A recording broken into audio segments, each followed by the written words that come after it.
Hello everyone and welcome back into my kitchen. Come on with me, let's make this. Okay guys, so here are the ingredients for our kachorie. What I have here is 1.5 cups of dal or yellow split peas that I soaked overnight. So I used 1.5 cups of this, and when it's rehydrated, this is what it looks like. Okay. Now usually dried chickpeas are used, and they're also soaked overnight like this, but I didn't have any, so I figured this is a perfect time to do an experiment. So I have here 1 can of chickpeas or chana, and what that works out to be is about 1.5 cups. Okay. All right, let me show you what else is going in here. I have a couple of leaves of podina or Cuban oregano, 3 sprigs of chive or green onion. By the way, thanks to Christine for this. Thanks for Nan for that. I have about 8 sprigs of cilantro or bandania, 1 bad boy habanero. I'm using here a shallot, and 2, 4, 6, 8, and 2, 4, 6, 8, 9 cloves of garlic. All right. So what I'm gonna do is drain this and get it into my food processor and keep processing it until it comes to as fine as I can get it. I'll do that and then I will come back. Okay, so I've started here with my dal, and you're going to have to stop your food processor and keep scraping it down because it's going to stick on the sides, and you need to scrape it down. Now I went ahead and I added my shallot in here because I want that to be minced up pretty fine. Okay, I will go again. All right, I just want you to have a good look at the consistency of this. It is nice and pasty, and I did not add any liquid at all to this. Okay. So I'm going to do the second batch, and to this batch I'll add my pepper and my garlic because I want those ground kind of fine as well. I'll come on back. All right, so all my dal is ready. See the consistency? Really, really nice. I'm going to go in with, actually, you know what? Let me do the green part of the seasoning, and I forgot to put this just now, so I'm going to put it in now and get all of these in here. And I don't really want these to be too like pulverized. I want specks of it in the kachorie. And one of the reasons I don't want it to be too pulverized is because I don't want it to turn the inside of my kachorie, making it look green. So I'm gonna go a little easier on this and just get it mixed up. And then after that I will just pulse my chana a little bit. I don't want to mush that either, so I'll do that and come on back.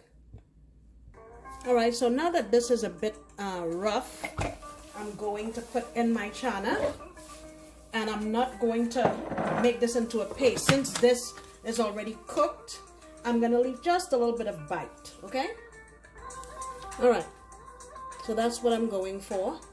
Guys, forgive my lighting. It's at night, and sometimes the night lighting is not very clear. So I'll get this in my bowl.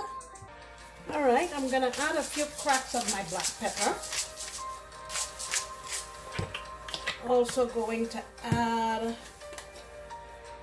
about a teaspoon of jeera or cumin, ground jeera that I ground myself.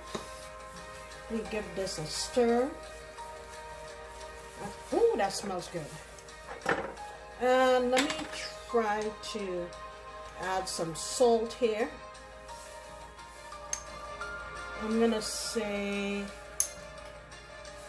for now, 3 teaspoons. Okay. Now guys, my Tanti Ding Ding, she can knock this thing out of the park. Tanti Ding Ding, when I come home, you have to teach me how to make this better. Alright guys, let's mix this up.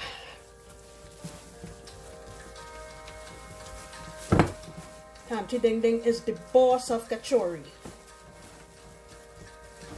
Maybe when I go back to Trinidad, I'll do a video with her where she can show us all of her mad skills. Alright, now let's go in with some flour. I'm starting off with a cup. I think I only want to use like a half of a cup. And now let's add some baking powder. I'm calling that 3.5 teaspoons. That's the end of the story there. Let me get this all combined. Alright, so my mixture is here. I have a saucer here with some oil. I'm gonna put the oil on my hand. Alright, let me show you how we're doing this. We want to make them into like little sort of discs and straight into our oil. Okay, let me show you again.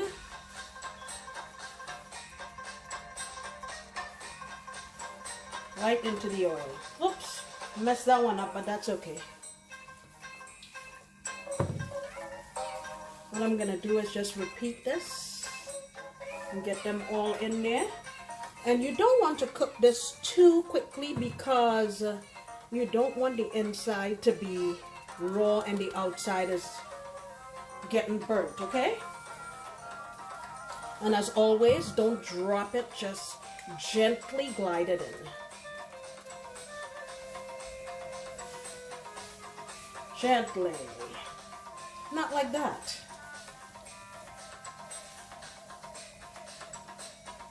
Let's see if we can fix it. Well, I tried. Alright, let me get all of them in here and I'll bring you closer so you can see what's going on. Alright guys, so I've been frying away and this is our last batch. And simply you just flip them over like so. And the other batches took about, I think, 7 to 8 minutes. Now keep in mind, if you're going to use raw chana, you're going to have to cook it longer. But don't rush it, just do slowly, okay? You just turn them over like that, very simply. See? And yeah, let me show you the ones that are already done. Look at this.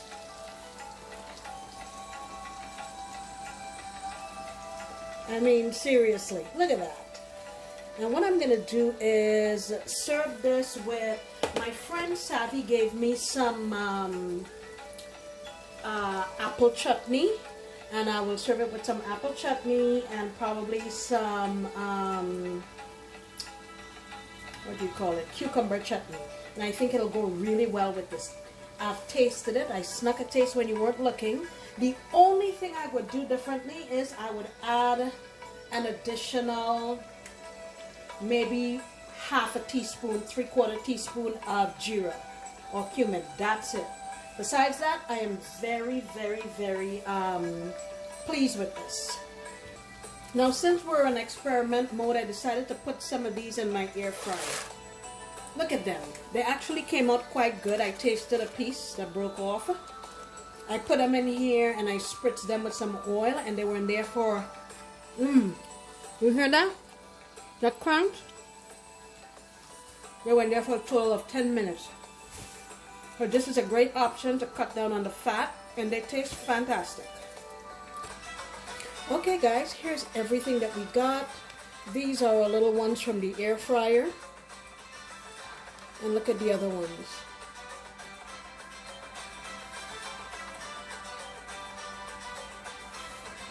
Guys, this is delicious. It is vegan and veg. It is very easy to make, and I think you should try it. Thank you so much for stopping back into my kitchen. I really appreciate you, and I hope you come back next time because I promise to make another delicious recipe. Bye.